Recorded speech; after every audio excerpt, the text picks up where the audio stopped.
many faithfuls tonight. Sa araw ng Passover.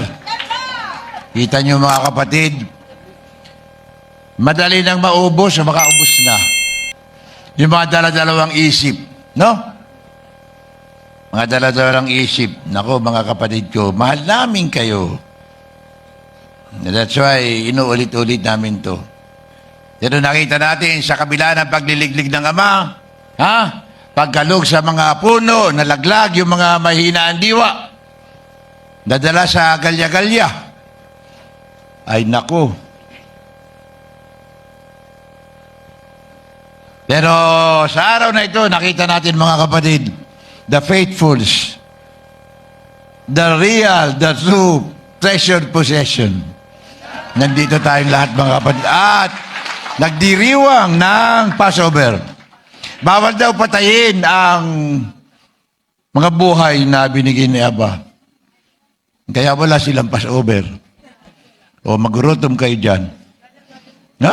Tingnan ninyo. Mga kapatid, natutuwa ako sa post ng ilang kapatid natin sa, ng chapter yun. Nire-review ko kanina.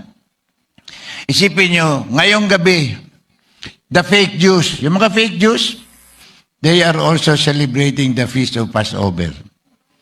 Feast of Passover. Kita nyo, kasi alam nila ang tama. Kaya nga gusto nilang kunin. Di po ba kaya gusto nilang kunin eh? The way of life, yung mga laws na feast, gusto nilang kunin. Kasi gusto nila sila yun. But they are the fake Jews. They are the cabals. Siya yung mga kasars, yung mga lahi ng mga fallen angels. Kaya nga, yan ang purpose ni Netanyahu eh.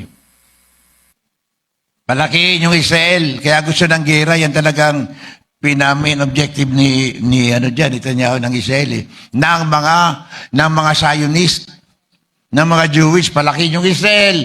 And after that, hindi na daw yung Jewish na magro-rule. The nation that will rule the earth ay yun ang Israel. Nang tawag nila Greater Israel.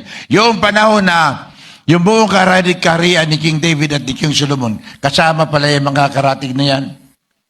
Sa bahagi ng Lebanon, ng Iraq, yung mga bahagi pala niyan ay kasama sa kingdom ni Solomon. Ang gusto nilang bawiin yun, kanila daw yun.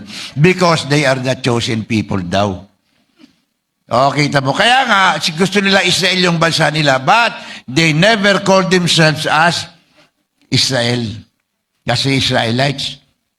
Ang tawag nila sa sarili nila ay Jews. Diyos ko. No? They call themselves a Jews. Pero gano'n ka-peke ang mga alipatong yan, mga kapatid. So, ngayon po, mga kapatid, tayo